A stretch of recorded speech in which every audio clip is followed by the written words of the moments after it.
Nous continuons notre étude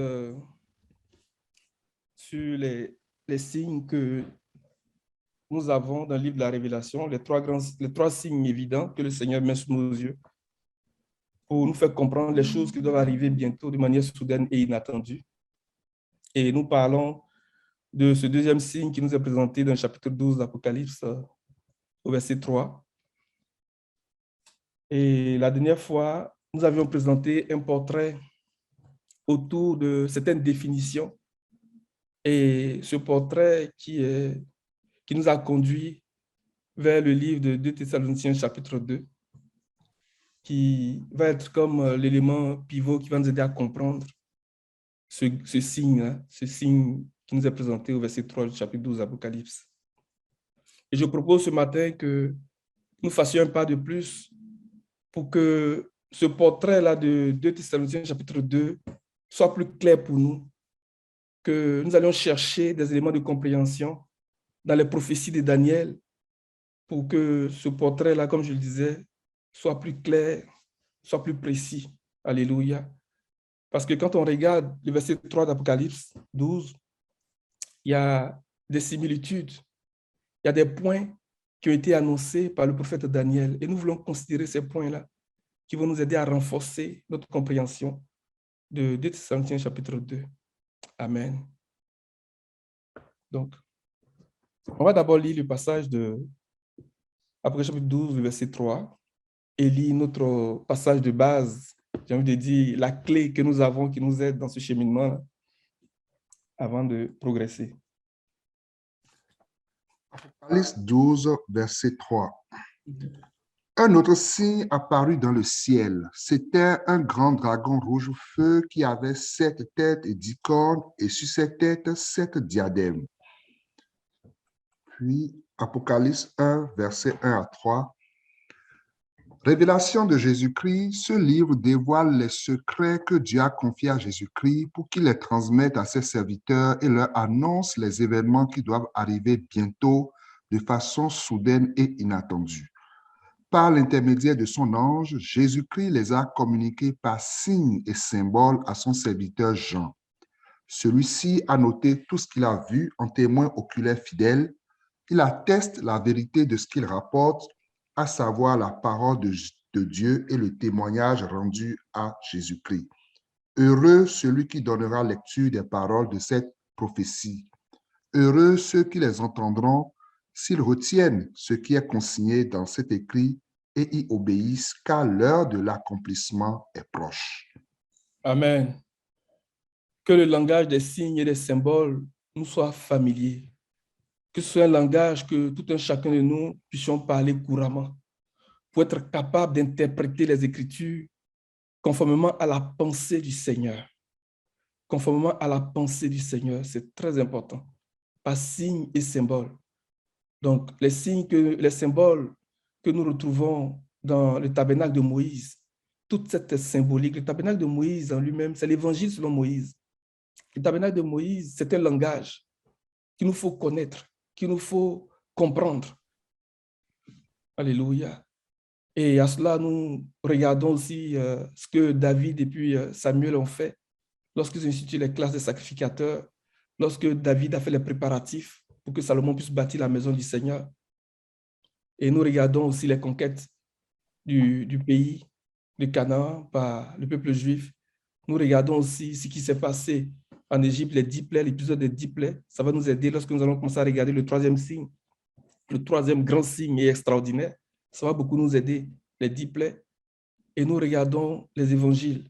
Donc, quand je parle des évangiles, je parle du récit de Matthieu, Marc, Luc et Jean, auquel il faut ajouter toutes les épîtres des apôtres et incluant le livre de la Révélation. Amen. Et dans ces évangiles-là, il faudrait considérer beaucoup le discours prophétique du Seigneur. Donc, dans Matthieu 24, 25, dans Marc 13 et dans Luc 21. Et il y a une partie aussi de ce discours-là que nous retrouvons dans Luc 23. C'est très important. Et c'est le discours prophétique le plus important parce qu'on voit qu'à travers ce discours, le Seigneur va reprendre la pensée des prophètes de l'Ancien Testament, en particulier, va reprendre les prophéties de Daniel. Amen. Et c'est important aussi de se garder à l'esprit ce lien très étroit qui est entre la Genèse et puis l'Apocalypse.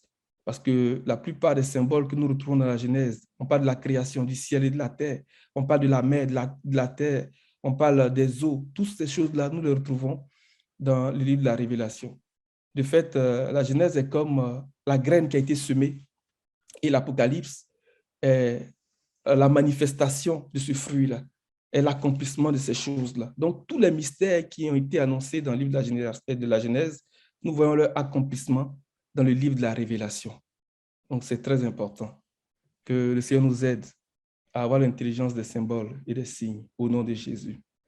Donc, quand nous regardons le verset 3 du chapitre 12 d'Apocalypse, dans cette description, il y a quelque chose qui vient nous chercher quand il dit que c'était un grand dragon rouge-feu qui avait 7 têtes et 10 cornes. Donc, la mention d'10 cornes fait écho à une parole que Daniel a annoncée dans le chapitre 7 du livre de Daniel. Donc, nous allons aller regarder ça. Et nous allons voir que quand nous allons faire le lien avec le chapitre 13, il y a beaucoup de points communs. Il y a des choses que Daniel a annoncées dans son livre qui sont accomplies. Donc, l'histoire nous rapporte certains faits, mais il y a beaucoup de choses que Daniel a annoncées que nous revoyons dans le chapitre 13 en particulier de l'Apocalypse. Amen. Donc, on va lire Daniel chapitre 7, du verset 1 au verset 7 dans un premier temps. Mais avant de lire ça, je voulais rappeler que le livre de Daniel, le chapitre 1 a été écrit en hébreu. Donc, le chapitre 2, au chapitre 7, ça a été écrit dans la langue des Chaldéens. Donc, ça veut dire que le Seigneur parlait du système des nations, parlait de toutes les civilisations qui vont se succéder jusqu'à son retour. Et à partir du chapitre 8 jusqu'au chapitre 12, on revient encore en hébreu. Comme si, pendant cette période-là, le Seigneur avait mis pause en ce qui concerne Israël. Alléluia. Comme si une porte était fermée pour Israël. Et à un moment donné, la porte s'ouvre à nouveau avec l'histoire d'Israël. Pour dire que dans ces choses qui concernent les temps de la fin, il faudrait que nous puissions garder à l'esprit que Israël aussi va faire partie, ou bien il va y avoir des événements qui vont toucher à Israël. Quand je parle d'Israël, je parle d'Israël dans la chair. Parce que dans Luc, le Seigneur va dire qu'il aura de la vengeance contre ce peuple. Et tout ce qui a été écrit va s'accomplir. Il dit que c'est une période de détresse. Le Seigneur a parlé d'Israël aussi dans son discours prophétique. Amen. Et l'autre remarque que je voulais mettre sous nos yeux, c'est que la vision, bien le songe de Nebuchadnezzar et ce que Daniel nous raconte dans le chapitre 7 parlent de la même chose, parlent de la même réalité. La statue de Nebuchadnezzar présente l'affaiblissement des royaumes, donc du plus fort jusqu'au plus faible. Et la vision de Daniel nous parle de ce caractère bestial qui va aller de mal en pire dans cette progression. Ce que je veux dire, c'est qu'à la fin de l'âge, il y aura deux natures qui vont arriver à leur plein accomplissement, à leur pleine maturité. Ceux qui vont arriver à la plénitude de l'image et de la ressemblance de Christ, donc qui vont achever leur transformation, qui vont accomplir leur parcours dans la divinité jusqu'au trône, et ceux qui vont porter l'image de la bête. Donc, on part du lion jusqu'à cette bête extrêmement terrible, qui est terrifiante, qui est différente de toutes les autres bêtes, les bêtes précédentes. Donc, il y a comme quelque chose que nous mettons que nous voyons quand on considère ces deux songes-là. Donc, l'affaiblissement des royaumes, l'anéantissement des royaumes jusqu'à leur totale disparition. Et nous voyons que le mal progresse de mal en pire. Donc, les hommes vont devenir de plus en plus bestiaux, comme des bêtes, comme des brutes. Que le Seigneur nous garde et que le Seigneur nous amène à nous accrocher sur le travail qu'il est en train de faire et que nous puissions laisser l'Évangile accomplir en nous cette œuvre de rédemption complète, que nous puissions laisser l'Évangile nous transformer, métamorphose, que l'Évangile nous configure, alléluia, pour achever notre rédemption. Amen. Donc, vas-y, mon frère, tu peux lire. La première année du règne de Belsassar sur Babylone, Daniel fit un rêve. Des visions se présentaient à son esprit pendant qu'il était sur son lit. Ensuite, il mit ce rêve par écrit et en raconta les points principaux. Verset 2. Daniel commença son récit. Je regardais pendant ma vision nocturne et voici que les 4 vents du ciel ont fait irruption sur la grande mer. 4 bêtes énormes sont sorties de la mer, différentes les unes des autres. La première ressemblait à un lion et avait des ailes d'aigle. Pendant que je regardais, ses ailes ont été arrachées. Elle avait été soulevée de terre et mise debout sur ses pattes comme un homme, et un cœur d'homme lui a été donné. Puis est apparue une deuxième bête qui ressemblait à un ours. Elle se dressait sur un côté. Elle avait 3 côtes dans la gueule, entre les dents. On lui disait, « Lève-toi, mange beaucoup de viande. » Après cela, j'ai vu une autre bête qui ressemblait à un léopard. Elle avait 4 ailes sur le dos, comme celles d'un oiseau. Cette bête avait 4 têtes et la domination lui a été donnée. Verset 7. Après cela, j'ai vu dans mes visions nocturnes une 4e bête redoutable, terrible et extraordinairement puissante. Elle avait de grandes dents en fer. Elle mangeait, brisait et piétinait ce qui restait. Elle était différente de toutes les bêtes précédentes et avait 10 cornes. Amen. Amen. On va s'arrêter là. Cette 4e bête avait 10 cornes. L'un des éléments descriptifs que nous retrouvons dans le chapitre 3 d'Apocalypse. Cette bête, ou bien ce grand dragon rouge-feu qui est apparu ayant 7 têtes et 10 cornes. Ici, la 4e bête qui nous est présentée, il nous a dit qu'elle a 10 cornes. Alors, la première bête qui est apparue nous parle du lion. Le lion nous parle de l'empire babylonien, nous parle de Babylone. Alléluia. Et le lion, quand on considère l'interprétation que Daniel a donnée au son de Nebuchadnezzar à partir du verset 38, je lis à partir du verset 36, il dit, voilà quel était le rêve. Nous en dirons l'explication devant le roi. Roi, tu es le roi des rois parce que le Dieu du ciel t'a donné la royauté, la puissance, la force et la gloire.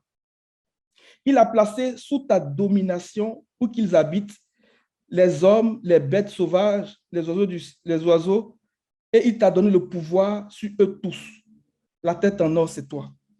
Donc, le lion qui nous parle de la puissance, qui nous parle de la royauté, qui nous parle de la force, qui nous parle de la gloire, nous parle de la domination, l'empire babylonien, de ce que Daniel nous dit ici. La deuxième bête, à partir du verset 5, Daniel chapitre 7. Puis est apparue une deuxième bête qui ressemblait à un ours. Elle se dressait sur un côté et avait 3 côtes dans la gueule, entre les dents. Donc, nous parle de l'empire médo-perse. Et le lien que nous faisons avec le chapitre 8, lorsque Daniel commence à raconter ce qui s'est passé à partir du verset 5, il dit, pendant que je regardais attentivement, un bouc est arrivé de l'ouest. Je vais lire à partir du verset 4. Il dit, j'ai vu le bélier frapper avec ses cornes vers l'ouest. Alléluia. Donc, quand il parle de l'ouest, il parle de la Macédoine. Il dit vers l'ouest, vers le nord, donc de l'Asie mineure, vers le sud, il parle de l'Égypte. Pour dire que les Mèdes et les Perses ont fait des expéditions dans ces 3 directions-là. Donc, le nord, l'Asie mineure, le sud, l'Égypte, et puis à l'ouest, vers la Grèce. C'est de ça qu'il parle lorsqu'il dit que cet ours avait 3 côtes dans la gueule. Amen.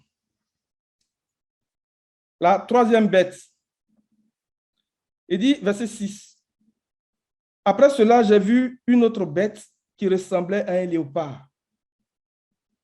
Elle avait 4 ailes sur le dos, comme celle d'un oiseau.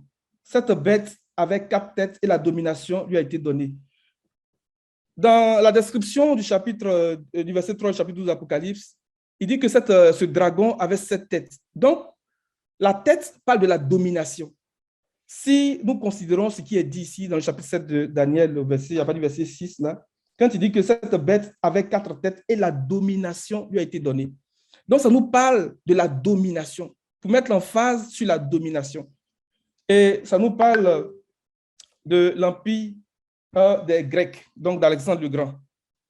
Et lorsque, dans le chapitre 8, Daniel parle encore de ces choses, il dit que lorsque Alexandre le Grand a été brisé, 4 cornes se sont levées des 4 coins de la terre pour remplacer cette corne, donc du bouc qui a été brisé. Et ce sont ces 4 cornes, ces 4 généraux-là qui ont pris sa place, qui sont représentés par les 4 ailes sur le dos du léopard que nous voyons dans le chapitre 7 ici. Amen. Et enfin, il parle de la 4e bête.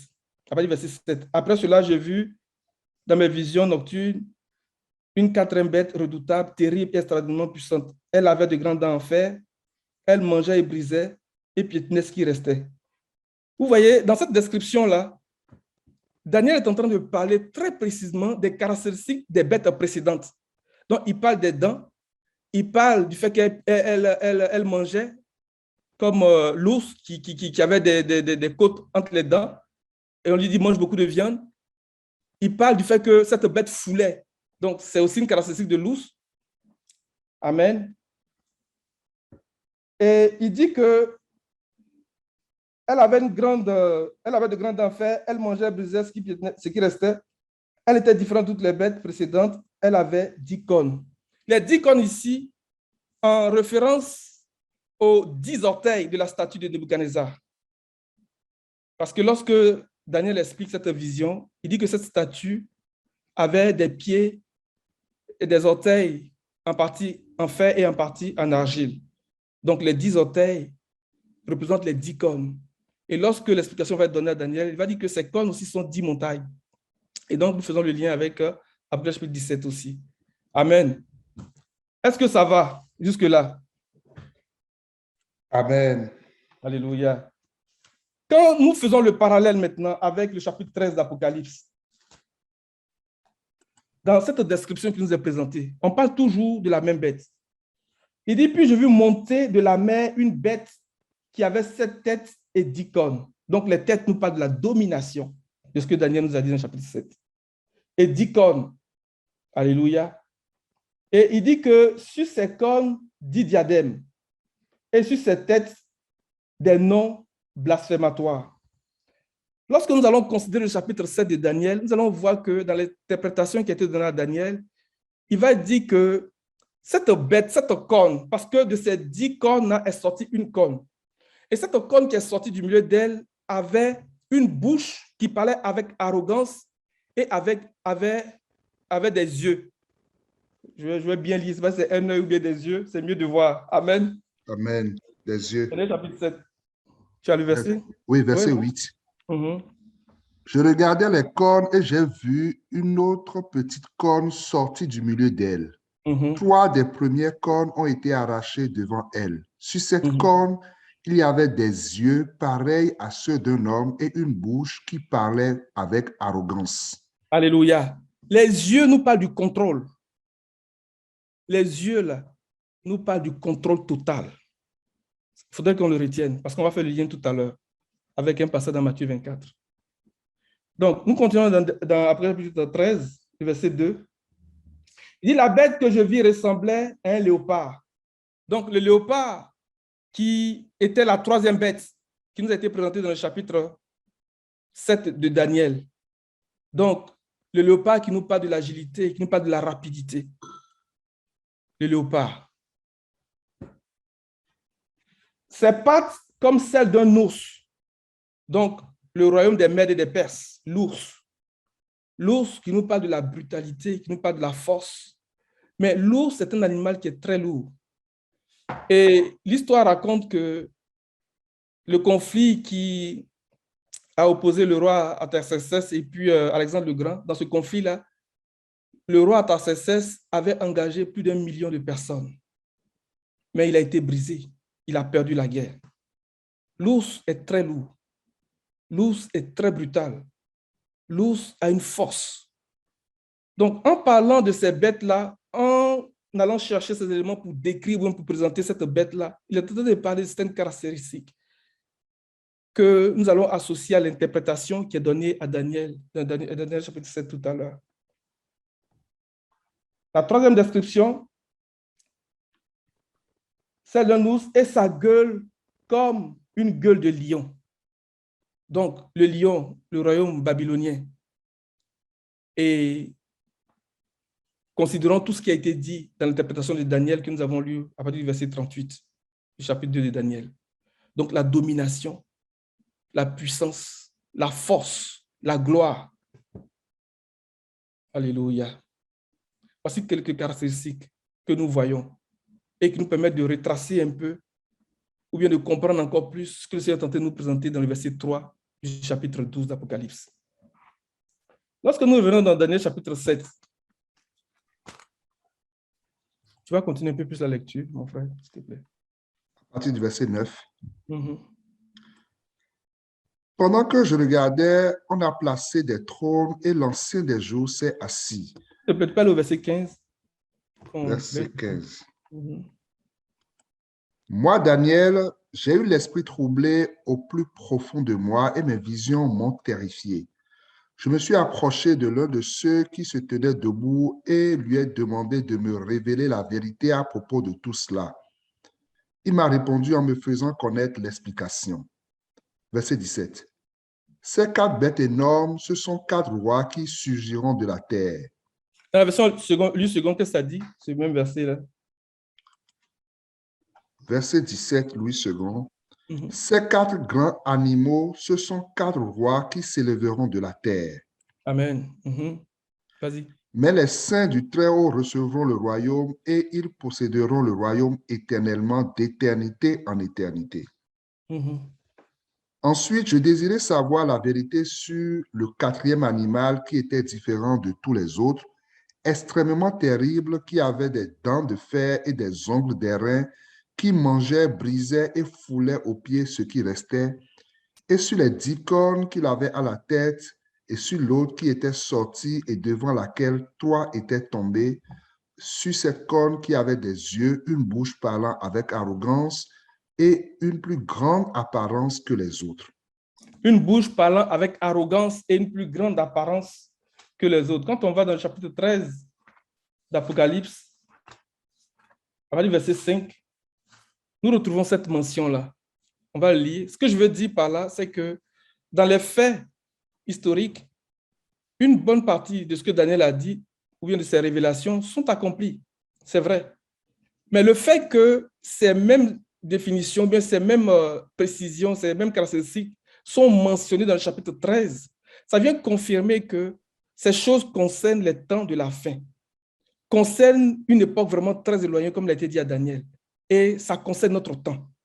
C'est pour ça que nous voulons, par la grâce de Dieu, par l'Esprit de Dieu, sonder ces choses-là, avoir l'intelligence de ces choses-là pour savoir ce qu'il convient de faire.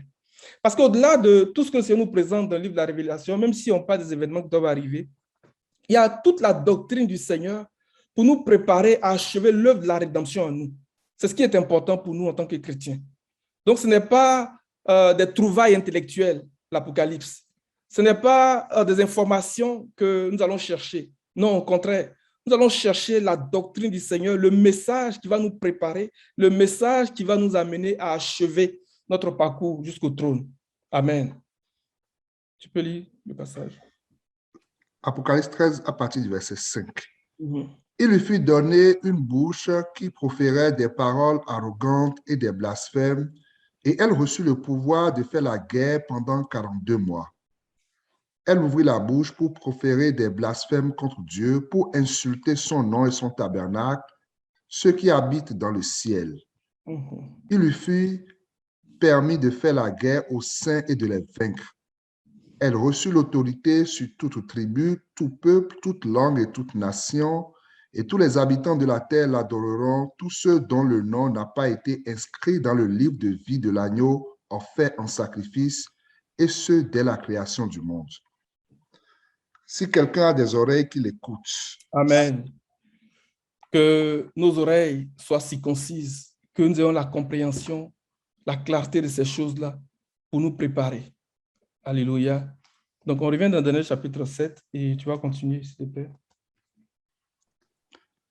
Partie du verset 19. Mm-hmm. Ensuite, je désirais savoir sur le 4e animal qui était différent de tous les autres. Non, là, on l'avait déjà lu. Ok, vas-y, verset 20, c'est verset 20 ou bien 21? 21. 21. Mhm.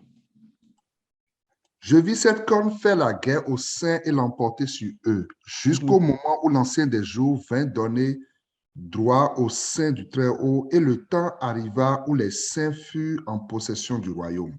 Amen. Verset 23. Il me parla ainsi. Le quatrième animal, c'est un quatrième royaume qui existera sur la terre, différent de tous les royaumes, et qui dévorera toute la terre, la Amen. foulera. Amen. Donc, dans l'explication que l'ange donne ici à Daniel, il dit que ce quatrième animal, cette quatrième bête, est non seulement un roi, mais c'est aussi un royaume. Alléluia. Donc, nous pouvons garder cette pensée-là et comprendre que ce qui nous est présenté au verset 3 d'Apocalypse chapitre 12 nous parle d'un roi, mais nous parle aussi d'un royaume. Amen. Nous parle d'un royaume, mais un royaume qui va sortir, j'ai envie de dire, d'une confédération de royaumes. Parce que Daniel dit que des 10 cornes est sortie une corne qui avait des yeux et une bouche qui parlait avec arrogance. C'est pour ça que dans les définitions précédentes, donc du dimanche passé, en lien avec le symbole, la définition du symbole et puis des signes que nous avons regardés, si nous avons l'intelligence de comprendre ce que représente ce royaume, ou bien de pouvoir identifier ce roi-là, nous allons faire le lien avec une autre réalité qui est derrière l'existence de ce roi, bien de ce royaume-là. Amen. Donc, il dit ce quatrième animal, cette quatrième bête, est un quatrième royaume qui existera sur la terre. C'est aussi un royaume, mais c'est aussi un roi, différent de tous les royaumes. Il dévorera toute la terre, la foulera et la brisera. Dans les faits, la corne qui nous est présentée dans le chapitre 7 et la corne qui nous est présentée dans le chapitre 8 de Daniel ne sont pas les mêmes personnes. Il y a eu Antiochus Épiphanes, il y a eu Séleucus. Mais les caractéristiques de ces cornes, donc la manière dont ces hommes-là sont comportés, préfigurait l'Antichrist, préfigurait l'Antéchrist, préfigurait la bête. C'était des préfigurations de la bête. Donc, pour comprendre ce signe-là, pour avoir l'intelligence de ce signe-là et de voir, de comprendre comment les choses vont se passer, il faudrait que nous allions chercher toutes les caractéristiques que Daniel a décrites en lien avec ces cornes, que ce soit dans le chapitre 7, que ce soit dans le chapitre 8, toutes ces choses qui vont être accomplies par cet impie qui va venir.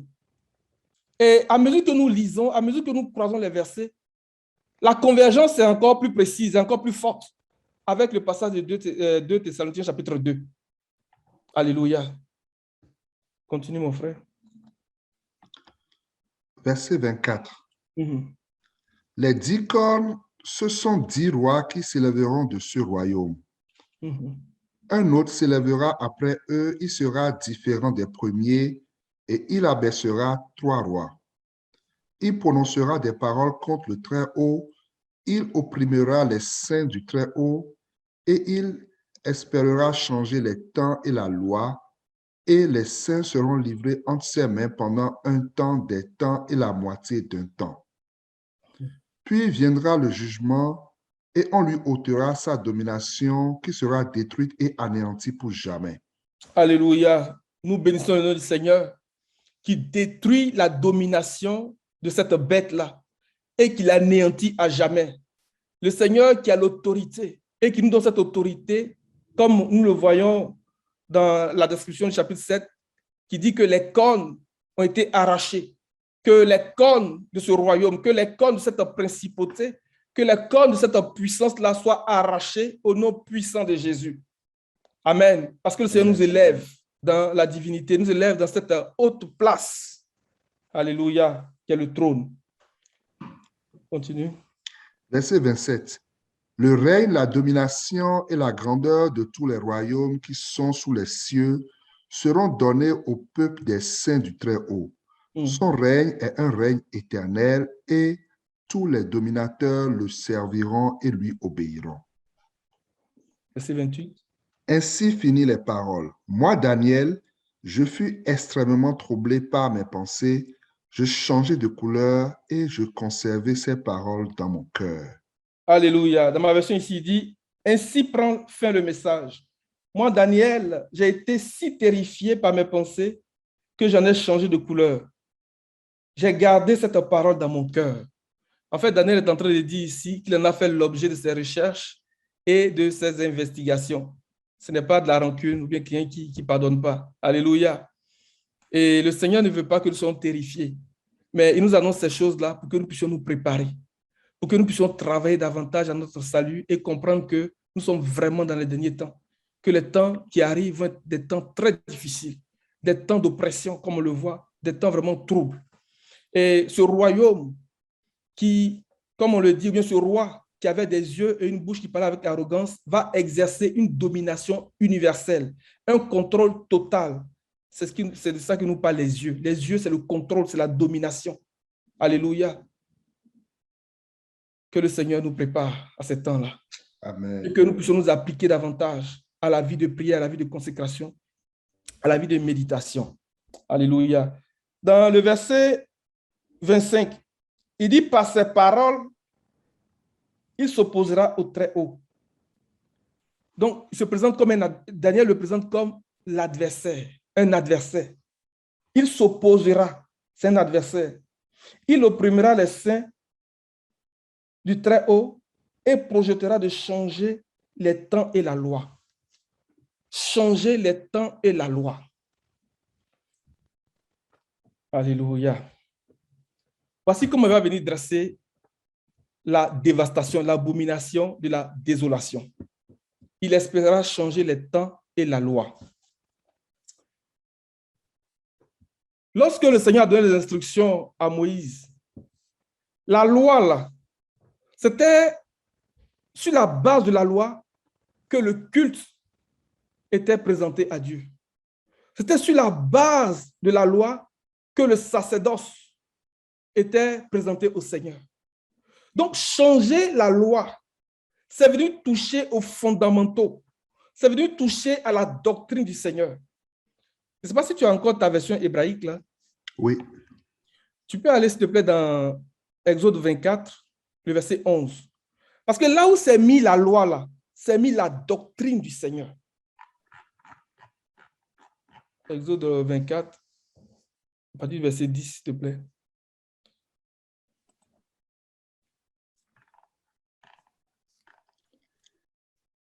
Il contemplait la divinité d'Israël. Sous ses pieds, quelque chose de semblable au brillant du saphir et de limpide comme la substance du ciel. Mais Dieu ne laissa point sévir son bras sur ses élus des enfants d'Israël, et après avoir joui de la vision divine, ils mangeaient et burent. L'Éternel dit à Moïse, « Monte vers moi sur la montagne et y demeure.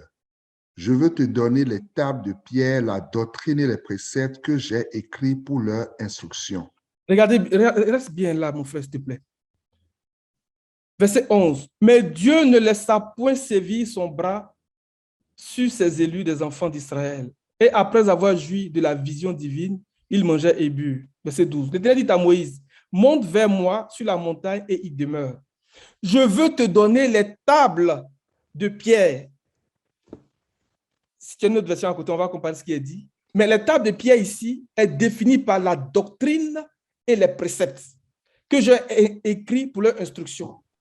L'enseignement est une lumière et les avertissements de la correction sont le chemin de la vie. La doctrine du Seigneur, là, c'est ce qu'il nous fait. Donc, quand il dit qu'il espérera changer les temps et la loi, il va venir s'attaquer à la doctrine du Seigneur. Et ça nous présente ici le portrait de l'apostasie, tel que Jude nous le présente. Il dit qu'il change la grâce de notre Dieu en dissolution, apostasie. Et Pierre aussi, dans le même esprit, dans 2 Pierre 2, il va présenter ces choses-là.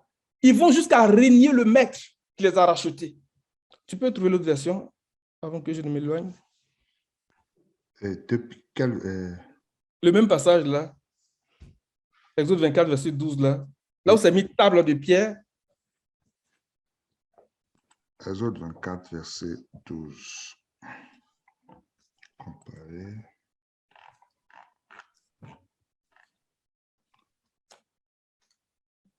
Dans quelle version? Dans la version Prends Louis second, ce que Louis tu as. II.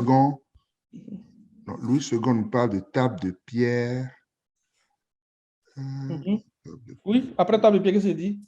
Table de pierre, la loi et les ordonnances. Amen. Donc, les tables de pierre, la doctrine et les préceptes, la loi et les ordonnances. Il va venir s'attaquer à la doctrine du Seigneur. Que le Seigneur dit, j'ai écrit pour leur instruction. Alléluia. L'apôtre Paul dit que le Seigneur l'a investi de l'autorité d'apôtre pour enseigner, pour instruire tout homme. Alléluia. Afin de présenter tout homme devenu adulte en Christ. Afin de présenter tout homme devenu mature en Christ. La doctrine du Seigneur est précieuse pour nous. Parce que c'est cette doctrine-là qui va nous amener à cet état dans lequel nous nous présentons devant le Seigneur pour dire, Seigneur, j'ai achevé le travail que tu m'as confié. J'ai achevé le travail que tu m'as donné à faire. Je suis devenu un télios. Je suis devenu un homme adulte en toi, Seigneur. Maintenant, Seigneur, glorifie-moi toi-même. Alléluia. Comme le Maître lui-même a dit dans sa prière dans Jean chapitre 17, j'ai achevé, j'ai terminé. Je suis devenu un télios en toi. Mais pour se rendre là, c'est par la doctrine du Seigneur, c'est par les instructions du Seigneur que nous pouvons arriver à cet état. 2 Timothée 3, le verset 16. Frère, Amen, tu peux nous trouver le passage, s'il te plaît? Allô? 2 Timothée 3, verset 16. Oui, s'il te plaît. Toute écriture est inspirée de Dieu et utile pour enseigner, pour convaincre, pour corriger, pour instruire dans la justice, afin que l'homme de Dieu soit formé et équipé pour toute œuvre bonne. Alléluia. Afin que l'homme de Dieu soit formé. Regardez bien ce qui est mis là. Afin que l'homme de Dieu... Tu peux nous projeter, s'il te plaît, mon frère? Alléluia. Afin que l'homme de Dieu soit formé. L'homme de Dieu soit formé. Tu peux regarder le strong de formé?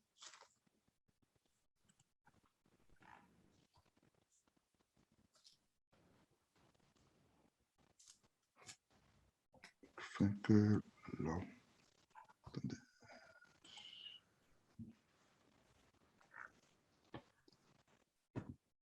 soit accompli et Soit propre. accompli.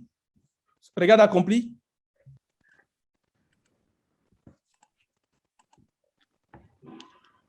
Convenable, complet, parfait. Amen. C'est une autre définition, c'est de télios. Maintenant, cherche le strong là où tu es. Remplace le artio là où tu es, s'il te plaît. Oui. Remplace-le par le strong 2936. 2936. Fais recherche.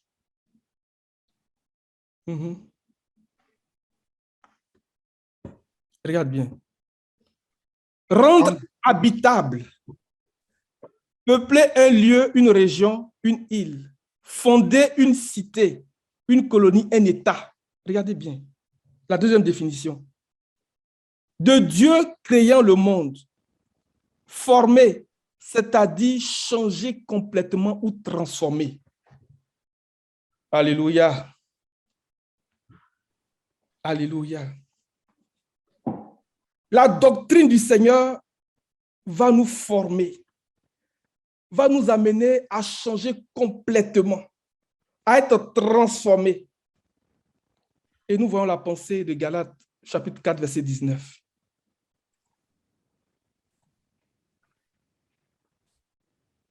Galates 4. Galates 4. Oui. 19. Mes enfants, pour qui j'éprouve de nouveau les douleurs de l'enfantement jusqu'à ce que Christ soit formé en vous. Va chercher le strong, s'il te plaît, de former en vous.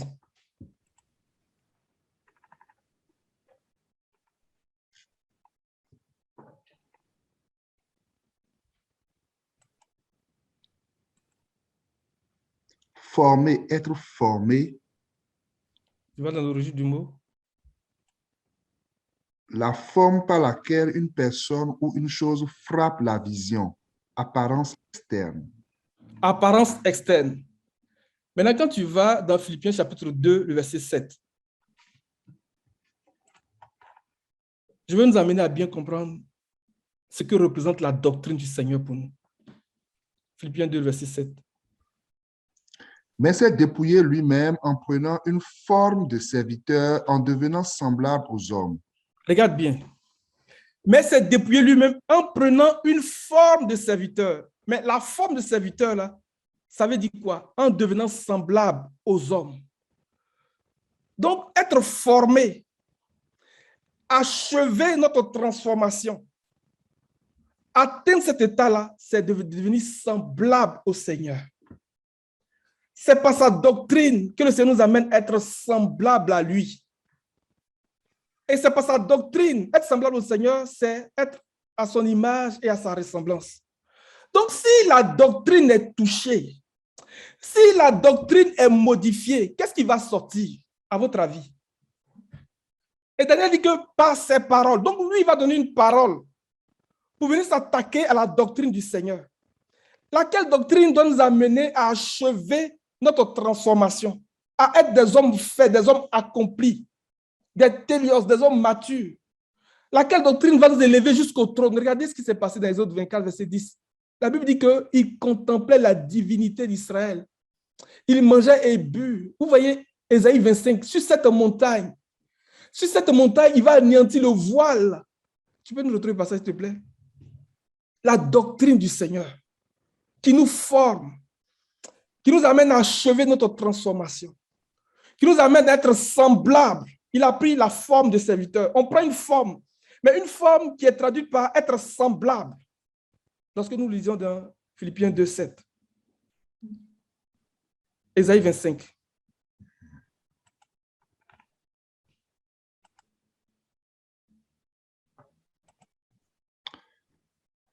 À partir du verset 9, non, 6. 6.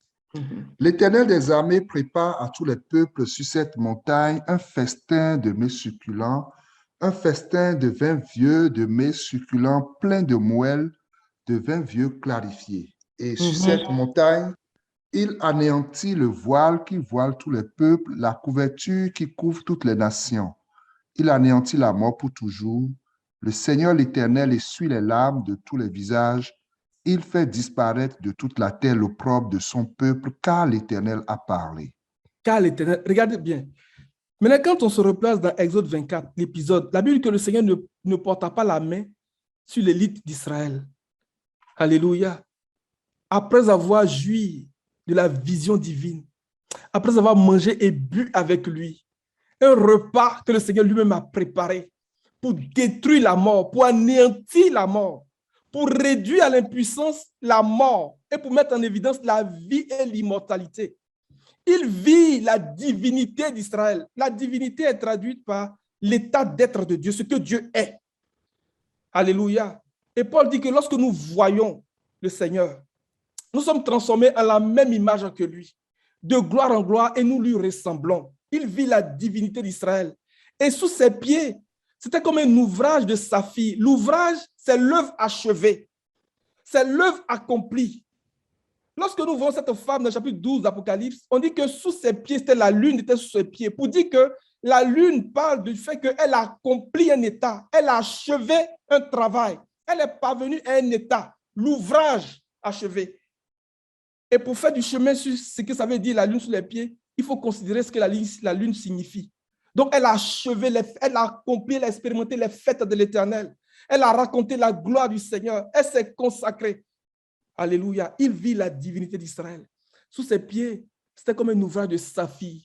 Dans la version hébraïque, il dit que ça avait la brillance du saphir. Le saphir nous parle de la justice. Donc, il est parvenu à la justice. Voici comment, par sa doctrine, le Seigneur nous amène à la pleine justice, à la parfaite justice. Alléluia. Le Seigneur a accompli en nous l'œuvre de la justice. Sous ses pieds, c'était comme un ouvrage. L'ouvrage nous parle de quelque chose qui est achevé. Une œuvre faite. Alléluia. Le saphir, la justice. La justice qui délivre de la mort. sur cette montagne, il a anéanti. Mais il a anéanti comment? Regardez sous ses pieds. Contemplons la divinité d'Israël. Contemplons la divinité de notre Dieu, ce que Dieu est. Il nous montre ça, les amis, par sa doctrine, par sa loi, par ses instructions. Et la version hébraïque dit que quelque chose qui avait la substance du ciel. Nous avons vu que la substance du ciel nous parle de cette pierre de jaspe transparente qui est limpide comme du cristal. Tu peux revenir sur la version hébraïque, s'il te plaît? Oui. Par la doctrine du Seigneur.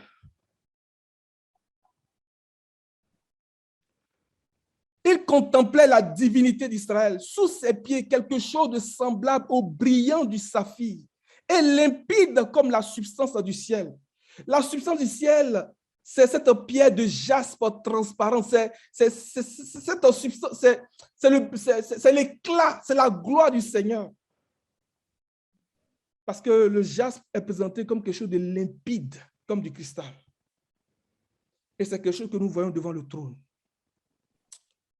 Le Seigneur veut nous élever jusqu'au trône par sa doctrine. Il dit, reste là et je te donnerai la table de pierre, la doctrine et les préceptes que j'ai écrits pour leur instruction, pour qu'ils soient formés, pour qu'ils soient accomplis, pour qu'ils achèvent leur transformation, pour qu'ils deviennent, pour qu'ils expérimentent la transfiguration, pour que le corps de l'humiliation, le corps de la honte, le corps de la nudité, ce corps de misère soit configuré en son corps glorieux. C'est par la doctrine du Seigneur. Pour que nous puissions porter l'image du céleste, tel il est, tel nous sommes, pour engloutir la mort. Et lui, il vient, la Bible dit, par ses paroles, par ses enseignements, il espérera changer les temps et la loi. Par ses paroles.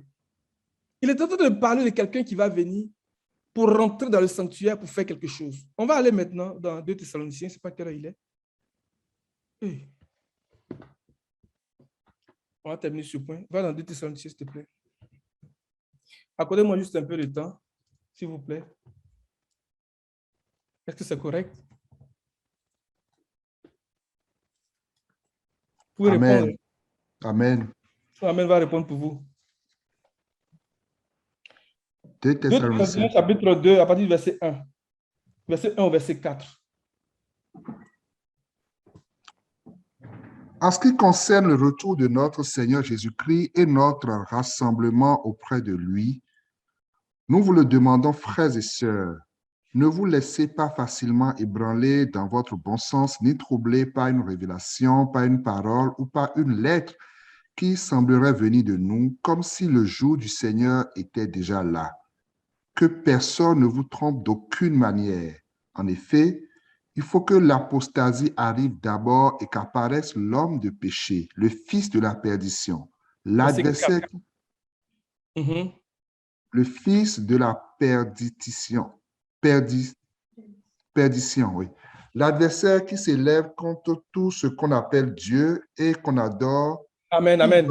Amen. Regarde bien le début du verset 4. Il dit l'adversaire qui s'élève contre tout ce qu'on appelle Dieu ou qu'on adore. Par ses paroles, il s'opposera au Très-Haut, l'adversaire. Et il espérera changer les temps et la loi. Continue. Il va jusqu'à s'asseoir comme Dieu dans le temple de Dieu en se proclamant lui-même Dieu. Regardez bien. Il dit, il va jusqu'à s'asseoir dans le temple de Dieu en se proclamant lui-même Dieu. Ça veut dire quoi? Ça veut dire quoi? Quand on va dans Jean 10, à partir du verset 33, les Juifs ont commencé à vouloir lapider le Seigneur parce qu'ils disaient que le Seigneur est en train de blasphémer. Regardez bien cet épisode-là, Jean 10, à partir du verset 33. Les Juifs lui répondirent, « Ce n'est pas pour une belle œuvre que nous te lapidons, mais pour un blasphème, parce que toi, qui es un être humain, tu te fais Dieu. » Regardez bien. Il va jusque s'asseoir dans le temple en se proclamant lui-même Dieu. Il dit que ce n'est pas pour un blasphème, mais parce que toi, tu es un être humain, tu te fais Dieu. Mais se faire Dieu, ça veut dire quoi encore?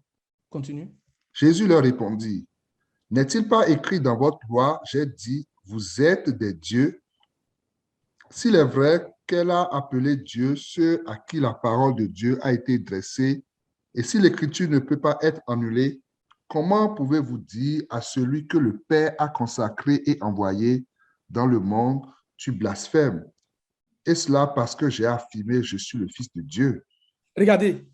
Donc, il dit, tu te fais Dieu. Les Juifs disent au Seigneur, tu blasphèmes parce que tu te fais Dieu. Mais se faire Dieu, ça veut dire quoi? Parce que le Seigneur a dit, je suis le Fils de Dieu. Quand nous prenons ça et que nous nous replaçons dans la pensée de 2 Thessaloniciens, chapitre 2, verset 4, il dit, il va jusqu'à s'asseoir dans le temple en se proclamant lui-même Dieu. Donc, il est en train de dire que je suis le Messie. Je suis Dieu. Je suis le Fils de Dieu.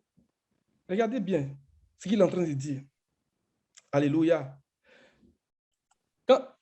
Quand le Seigneur dit que je suis le Fils de Dieu, là, l'interprétation aussi que nous avons de ça, ça veut dire que je suis souverain sacrificateur pour toujours à la manière de Melchisédek.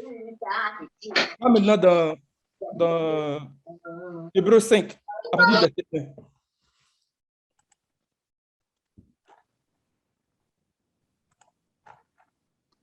Hébreux 5 à partir du verset 1. Oui. En effet, tout grand prêtre pris parmi les hommes est établi en faveur des hommes dans le service de Dieu afin de présenter des offrandes et des sacrifices pour les péchés. Il peut avoir de la compréhension pour les personnes ignorantes et égarées, puisqu'il est lui-même aussi sujet à la faiblesse. C'est d'ailleurs à cause de cette faiblesse qu'il doit offrir des sacrifices pour ses propres péchés, aussi bien que pour ceux du peuple. Personne ne peut s'attribuer l'honneur de cette charge à moins d'être appelé par Dieu comme l'a été Aaron. Christ non plus ne s'est pas attribué la gloire de devenir grand prêtre. Il la tient de celui qui lui a dit, « Tu es mon fils, je t'ai engendré aujourd'hui. » Il dit aussi ailleurs, « Tu es prêtre pour toujours à la manière de Melchisédek. » Alléluia. Donc, le Fils de Dieu, là, c'est celui qui a atteint l'état achevé, qui est devenu prêtre de Dieu. Donc, quand il dit qu'il va jusqu'à s'asseoir dans le temple de Dieu en se proclamant lui-même Dieu, il est en train de dire, je suis fils de Dieu. Mais il est aussi en train de dire que je suis sacrificateur.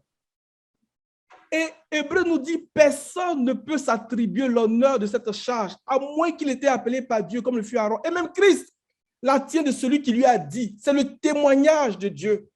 C'est la puissance de la vie impérissable de Dieu qui nous établit dans cette fonction de sacrificateur. Personne ne peut s'attribuer l'honneur de cette charge-là. Tu es mon fils, je t'ai engendré aujourd'hui.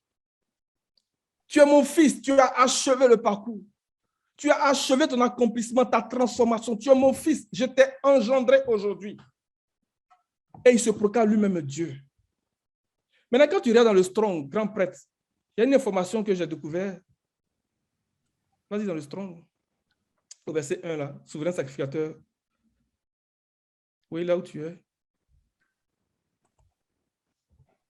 Tu peux nous lire ça, s'il te plaît? Souverain sacrificateur, chef sacrificateur, celui qui était honoré du titre du souverain sacrificateur. Il devait remplir les charges de sa fonction, mais son rôle principal était, une fois par an, le jour de l'expiation, d'entrer dans le Saint des Saints et d'y offrir des sacrifices pour ses propres péchés et pour ceux du peuple. Il présidait le Sanhédrin, conseil suprême. Selon la loi mosaïque, nul ne pouvait aspirer à ce poste s'il n'était de la tribu d'Aaron et s'il ne descendait d'une famille de souverains sacrificateurs. La fonction était conservée jusqu'à la mort. Au temps d'Antiochus Épiphane, les princes hérodiens et les Romains s'arrogeaient le pouvoir des souverains sacrificateurs et la fonction ne fut plus héréditaire ni à vie. Regardez bien. Daniel dit que par ses paroles, il va s'opposer au Très-Haut. Paul dit, l'adversaire qui s'élève contre tout ce qu'on adore, il va juste s'asseoir dans le temple de Dieu en se proclamant lui-même Dieu. Par ses paroles, il va s'opposer au Très-Haut et il espérera changer les temps et la loi. La loi établit tout souverain sacrificateur. Donc, pour Aaron, pas un principe de filiation, mais pour nous par la puissance de la vie impérissable de Dieu. Et au temps de Antiochus Épiphane, l'une des cornes que Daniel a annoncées, la fonction de prêtre a été changée. C'est-à-dire la fonction de devenir prêtre a été changée. Tu peux reprendre le dernier bout là. La fonction était conservée jusqu'à la mort. Au temps d'Antiochus Épiphane, les princes hérodiens et les Romains s'arrogeaient le pouvoir des souverains sacrificateurs et la fonction ne fut plus héréditaire ni à vie. Pendant les 107 ans qui séparent Hérode le Grand et la destruction de la ville sainte, 28 personnes ont reçu cette dignité. Les principaux sacrificateurs ont continué par la suite à avoir un grand pouvoir dans l'État et les membres de leur famille avaient une grande influence sur les affaires publiques. Vous voyez ce qui se passe? Il espéra changer les temps et la loi. Il vient s'attaquer à la doctrine et il vient s'attaquer au principe fondamental du sacerdoce. Que le Seigneur ouvre nos yeux sur ce qui se passe. Il se proclame lui-même Dieu. Il se présente comme le Messie. Il se présente comme le Fils de Dieu. On va lire maintenant Matthieu 24. Et puis, on va dire quelques paroles et puis je vais m'arrêter là sur ce bout-là pour aujourd'hui. Matthieu 24. Tu lis à partir du verset 1, s'il te plaît, mon frère. Jésus sortit du temple et comme s'il s'en allait, ses disciples s'approchèrent pour lui en faire remarquer les constructions. Mais il leur dit, « Vous voyez tout cela, je vous le dis en vérité, il ne restera pas ici pierre sur pierre, tout sera détruit. » Il s'assit sur le mont des Oliviers. Les disciples vinrent en privé lui poser cette question. « Dis-nous, quand cela arrivera-t-il et quel sera le signe de ton retour et de la fin du monde? » Regardez la première parole que le Seigneur va donner en réponse à la question des disciples. Jésus leur dit, « Faites bien attention que personne ne vous égare. En effet, beaucoup viendront sous mon nom et diront, « C'est moi qui suis le Messie. » Et ils tromperont beaucoup de gens. Amen. Il dit que beaucoup viendront sous mon nom. Il se proclame lui-même Dieu. Ce qui veut dire, je suis fils de Dieu, je suis le Messie. Mais le Messie, là, ça veut dire quoi?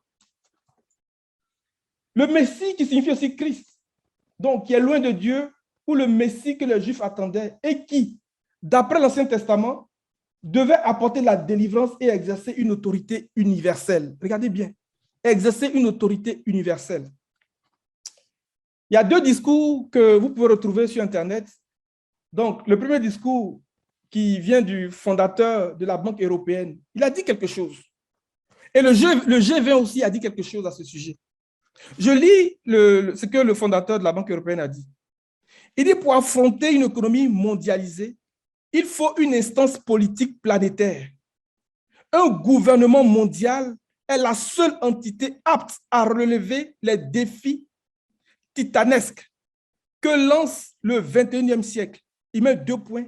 Crise financière, menaces nucléaires, guerre, famine, etc. Quand on est dans Matthieu 24, à partir du verset 6, le Seigneur commence à parler de ces choses-là. Il va venir exercer une domination universelle en se présentant comme le libérateur, comme le sauveur, pour régler tous les problèmes planétaires que l'humanité connaît aujourd'hui. Et le G20 va dire la même chose. Donc, il suggère de créer un gouvernement mondial pour une meilleure gérance des crises mondiales. Afin d'affronter une économie mondialisée, il faut une instance politique planétaire. C'est le porte-parole du G20 qui a dit cela. Il avait des yeux et une bouche qui parlait avec arrogance. Regardez le début du verset 4. Il dit, Jésus leur répondit, faites bien attention que personne ne vous égare. Mais Jean nous a déjà prévenu dans 1 Jean chapitre 4, et je vais m'arrêter ce verset-là. 1 Jean chapitre 4 à partir du verset 1. Que personne ne vous égare. L'esprit de l'erreur, l'esprit du mensonge, c'est le vicaire de l'Antichrist. C'est le faux prophète. Vas-y. Bien-aimés, ne vous fiez pas à tout esprit, mais mettez les esprits à l'épreuve pour savoir s'ils sont de Dieu, car plusieurs prétendus prophètes sont venus dans le monde. Voici comment identifier l'Esprit de Dieu.